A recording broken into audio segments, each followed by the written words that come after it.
Hello, എല്ലാവർക്കും നമസ്കാരം. 10ാം ക്ലാസ്സിലെ ഒന്നാമത്തെ ചാപ്റ്ററായ ഹ്യൂമനിസം മാനവികതയുടെ 5ാം പാർട്ടിലേക്ക് എല്ലാവർക്കും സ്വാഗതം. അപ്പോൾ എൻ്റെ ചാനൽ ആദ്യമായിട്ട് കാണുന്നവർ സബ്സ്ക്രൈബ് ചെയ്യാനായിട്ടും നിങ്ങൾക്ക് ഈ ക്ലാസ് ഇഷ്ടപ്പെടുകയാണെങ്കിൽ ലൈക്ക് ചെയ്യാനായിട്ടും കൂട്ടുകാർക്ക് ഷെയർ ചെയ്ത് കൊടുക്കാനും മറന്നു പോകരുത്. അപ്പോൾ നമുക്കിനി നോക്കാനുള്ളത് ശില്പകല കേട്ടോ. ശില്പകലയെ പറ്റിയിട്ടാണ് നമുക്കിനി നോക്കാനുള്ളത്. Sculpture was another equally notable field of renaissance art. Donatello was one of the most important sculptors of the Renaissance period. He liberated the art of sculpture from the medieval Gothic style, giving his works greater power and individuality. His iconic bronze sculpture, David, showcases a youthful figure standing with his weight shifted onto one leg. Another notable work, Gattamelata, depicts a soldier sitting on a horseback evoking a cavalryman of ancient Rome. Through this masterpiece, Donatello immortalized a secular hero. Michelangelo's sculpture, which depicted gods in human forms, deviated significantly from the traditional ancient Greco-Roman style.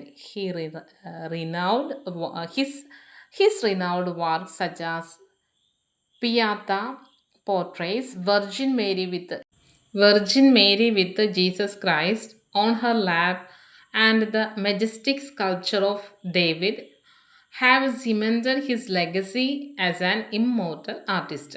അപ്പോൾ ഇതിനെപ്പറ്റി ശില്പകലയെ പറ്റിയിട്ടാണ് ഇനി നമുക്ക് നോക്കാനുള്ളത്. അപ്പോൾ നവോത്ഥാന കാലഘട്ടത്തിൽ ഉണ്ടായ ശില്പകല അതിന് മുന്നത്തെ മധ്യകാലഘട്ടത്തിൽ ഉണ്ടായതിൽ നിന്നും എന്തൊക്കെ വ്യത്യാസങ്ങളുണ്ടായിരുന്നു, പുതിയ എന്തൊക്കെ കാര്യങ്ങൾ അതിൽ കൊണ്ടുവന്നു എന്നതാണ് നമുക്കിതിവിടെ നോക്കാനുള്ളത്. അപ്പോൾ ചിത്രകല നമ്മൾ കണ്ടു കഴിഞ്ഞു. ചിത്രകല പോലെ തന്നെ ശ്രദ്ധേയമായ മറ്റൊരു രംഗമായിരുന്നു ശില്പകല എന്ന് പറയുന്നത്.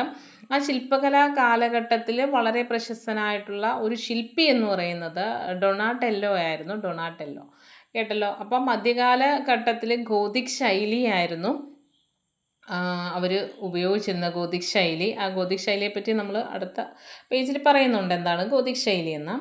അപ്പോൾ ആ മധ്യകാലഘട്ടത്തിലെ ഗോതിക് ശൈലിയിൽ നിന്നും വ്യത്യസ്തമായിട്ട് അല്ലെങ്കിൽ ആ ഒരു രീതിയിൽ നിന്നും മാറി ശില്പകലയിൽ പുതിയ ചരിത്രങ്ങൾ സൃഷ്ടിച്ച വ്യക്തിയാണ് ഡൊണാട്ടെല്ലോ കേട്ടല്ലോ. ഗോതിക് ശൈലി പൂർണ്ണമായിട്ട് മാറ്റിമറിച്ചുകൊണ്ട് ശില്പങ്ങൾക്ക് രൂപം നൽകിയിട്ടുള്ള വ്യക്തിയാണ് അദ്ദേഹം. അപ്പോൾ ആ ശില്പങ്ങൾക്ക് കൂടുതൽ ഊർജവും വ്യക്തിത്വവും പകർന്നു അദ്ദേഹം. അതിൽ ഏറ്റവും പ്രധാനപ്പെട്ടത് ഒരു കാലിൽ തൻ്റെ ശരീരഭാരം പൂർണ്ണമായിട്ട് താങ്ങുന്ന ഒരു കൗമാരക്കാരനെ കൗമാരക്കാരനെ സൃഷ്ടിച്ചുകൊണ്ട് അദ്ദേഹം അതിന് പേരും കൊടുത്തു. ഒരു വെങ്കല ശില്പമായിരുന്നു ഡേവിഡ് അല്ലെങ്കിൽ ദാവീദ് എന്ന് പറയും കേട്ടോ. അപ്പോൾ ഒരു കൗമാരക്കാരൻ തൻ്റെ ശരീരം പൂർണ്ണമായിട്ട് ഒറ്റക്കാലിൽ നിൽക്കുന്നു. അത് അദ്ദേഹത്തിൻ്റെ ശില്പമാണ്. ആരുടെ ശില്പമാണ്? ഡൊണാട്ടെല്ലോയുടെ. പിന്നെ അദ്ദേഹത്തിന് മറ്റൊരു ശില്പം എന്ന് പറയുന്ന ഗത്താമലാത്ത എന്ന് പറയുന്നത് കുതിരപ്പുറത്തിരിക്കുന്ന ഒരു യോദ്ധാവ് കേട്ടല്ലോ. യോദ്ധാവിൻ്റെ ശില്പമാണ്. അപ്പം അതെന്ന് പറയുന്ന പണ്ട് കാലത്ത് പ്രാചീന റോമിൽ നിലനിന്നിരുന്ന കുതിരപ്പടയാളികളെ ഓർമ്മിപ്പിക്കുന്ന ഒരു ചിത്രമാണ് ഗത്താമലാത്ത എന്ന് പറയുന്നത്. അതാരുടെയാണ്? ഡൊണാട്ടെല്ലോയുടെ തന്നെയാണ്. അപ്പോൾ ഇതിലൂടെയൊക്കെ അദ്ദേഹം ഈ ഒരു ഗത്താമലാത്തയിലൂടെ അദ്ദേഹം പറഞ്ഞാൽ മതേതരനായ ഒരു വീരനെ അനശ്വരനാക്കുക എന്ന ദൗത്യമാണ് അദ്ദേഹം അതിലൂടെ നിർവഹിച്ചിരിക്കുന്നത്. ഈ ഗത്താമലാത്ത എന്ന് പറയുന്ന ചിത്രം. അപ്പോൾ രണ്ടും വീരന്മാരുടെ ചിത്രമാണ്. ഒന്ന് ഒരു കൗമാരക്കാരനായിട്ടുള്ള ദാവീദ് എന്ന് പറയുന്ന അല്ലെങ്കിൽ ഡേവിഡ് എന്ന് പറയുന്ന ഒരു വെങ്കല ശില്പവും മറ്റൊന്ന് ഒരു യോദ്ധാവിൻ്റെ ചിത്രവുമാണ് വന്നിരിക്കുന്നത്. പിന്നെ അത് കഴിഞ്ഞ് നമ്മൾ നോക്കുകയാണെങ്കിൽ മൈക്കലാഞ്ചലോ വരികയാണ് ഈ ഒരു കലാരംഗത്തേക്ക്. അവിടെ അദ്ദേഹം മനുഷ്യരൂപത്തിൽ ദൈവത്തെ അവതരിപ്പിക്കുന്ന ശില്പങ്ങൾക്കാണ് അദ്ദേഹം പ്രാധാന്യം കൊടുത്തത് കേട്ടല്ലോ. മനുഷ്യരൂപത്തിൽ ദൈവത്തെ അവതരിപ്പിക്കുന്നു. പക്ഷേ പ്രാചീന ഗ്രെക്കോ റോമൻ ശൈലിയിൽ നിന്നും വഴിമാറിയിട്ടുള്ളൊരു രീതിയാണ് അദ്ദേഹം ഫോളോ ചെയ്തത്. അപ്പോൾ അദ്ദേഹത്തിൻ്റെ തന്നെ പിയാത്ത എന്ന് പറയുന്ന ഒരു സൃഷ്ടിയിൽ ക്രിസ്തുവിൻ്റെ ശരീരം മടിയിൽ കിടത്തിയിരിക്കുന്ന മേരിയെയാണ് അവിടെ ശില്പമായിട്ട് പിയാത്തയിൽ വരുന്നത്. അപ്പോൾ പിയാത്ത എന്ന് പറയുന്നതും പിന്നെ അദ്ദേഹത്തിൻ്റെ ദാവീദ് രണ്ടും അവിടെ ഒരു ദാവീദ് അല്ലെങ്കിൽ ഒരു ഡേവിഡ് എന്ന് വരുന്നുണ്ട്.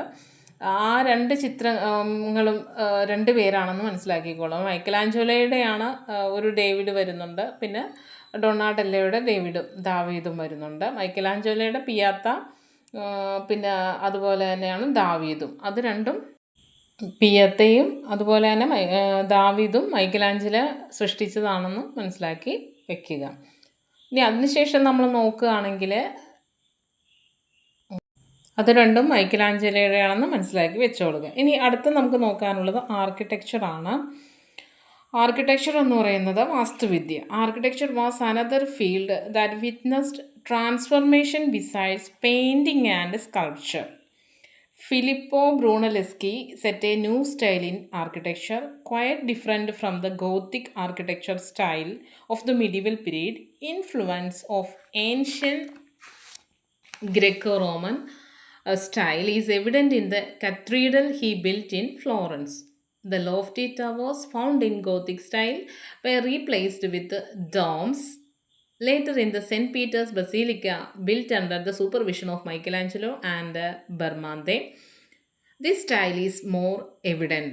പിന്നെ ഗോതിക് സ്റ്റൈലും കൊടുത്തിട്ടുണ്ട്. അവിടെ ഗോതിക് സ്റ്റൈലിൻ്റെ ഒരു പിക്ചറും കൊടുത്തിട്ടുണ്ട്. അതിലിപ്പോൾ പറഞ്ഞിരിക്കുന്നത് Gothic style developed in Europe in the second half of the medieval ages. It originated in France. The pointed arch was its striking feature. A large number of churches and universities were built in Europe in this time. അപ്പോൾ അത്രയും കാര്യങ്ങൾ നമുക്കിപ്പോൾ നോക്കാം. അപ്പോൾ വാസ്തുവിദ്യയുടെ പ്രധാനപ്പെട്ട കാര്യങ്ങൾ കൂടി നമുക്ക് ഇന്നത്തെ ക്ലാസ്സിൽ നോക്കാം. അപ്പോൾ ചിത്രകല നമ്മൾ കണ്ടു, ശില്പകലയിലും വന്ന മാറ്റങ്ങളൊക്കെ കണ്ടു. അപ്പം അതിൻ്റെ വേറൊരു മേഖല അല്ലേ, ആർക്കിടെക്ചർ വാസ്തുവിദ്യ രംഗത്തും ഒരുപാട് മാറ്റങ്ങളൊക്കെ നമുക്ക് കാണാനായിട്ട് സാധിക്കും.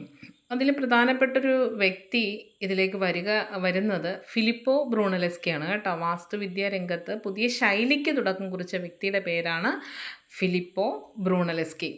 അപ്പം അന്ന് വരെ നിലനിന്നിരുന്നതിൽ നിന്നും വ്യത്യസ്തമായിട്ടൊരു ശൈലിയാണ് ഇദ്ദേഹം വാസ്തുവിദ്യ രംഗത്ത് കൊണ്ടുവന്നത്. അപ്പം മധ്യകാലഘട്ടത്തിൽ നമ്മൾ കൂടുതലായിട്ടും പ്രാധാന്യം കൊടുത്ത വാസ്തുവിദ്യ ശൈലി എന്ന് പറയുന്നത് ഗോത്തിക് ശൈലിയാണ് കേട്ടോ. അപ്പോൾ അതിൽ നിന്ന് വ്യത്യസ്തമായിട്ട് പ്രാചീന ഗ്രെക്കോ റോമൻ ശൈലിയുടെ സ്വാധീനം അദ്ദേഹത്തിൻ്റെ ഈ വാസ്തുവിദ്യയിൽ അദ്ദേഹം ഉൾപ്പെടുത്തിയിട്ടുണ്ടായിരുന്നു.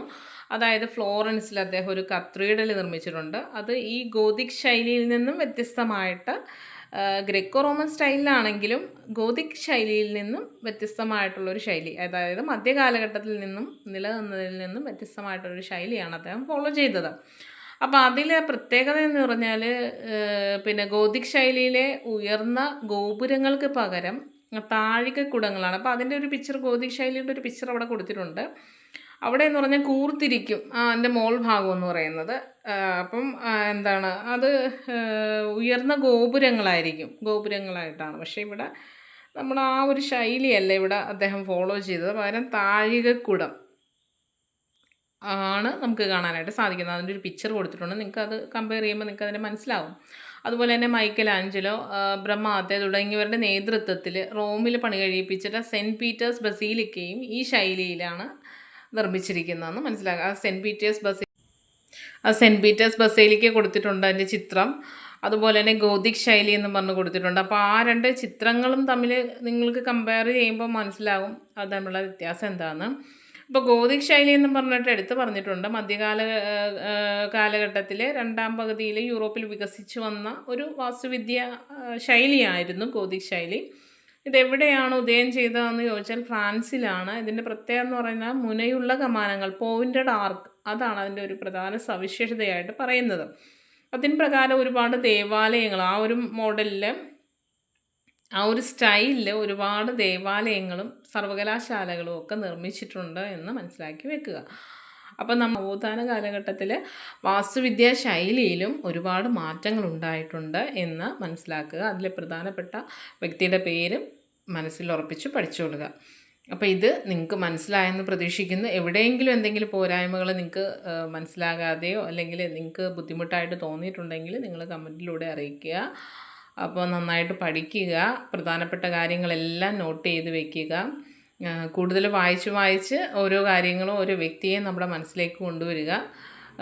നമ്മൾ കേൾക്കാത്ത കുറേ പേരുകളും കാര്യങ്ങളുമൊക്കെയാണ് ഇതുവരെ കേൾക്കാത്ത. അപ്പം അതൊക്കെ എഴുതി എഴുതി വായിച്ചും എഴുതിയും ഒക്കെ പഠിച്ച് മനസ്സിലേക്ക് കൊണ്ടുവന്നാൽ മാത്രമേ അത് മറക്കാതിരിക്കുകയുള്ളൂ. ഇടയ്ക്കിടയ്ക്ക് വായിച്ചും നോക്കുക. എന്തെങ്കിലുമൊക്കെ സംശയം ഉണ്ടെങ്കിൽ നിങ്ങൾ കമൻറ്റിൽ രേഖപ്പെടുത്തുക. അപ്പം എല്ലാവർക്കും ശുഭദിനം ആശംസിക്കുന്നു.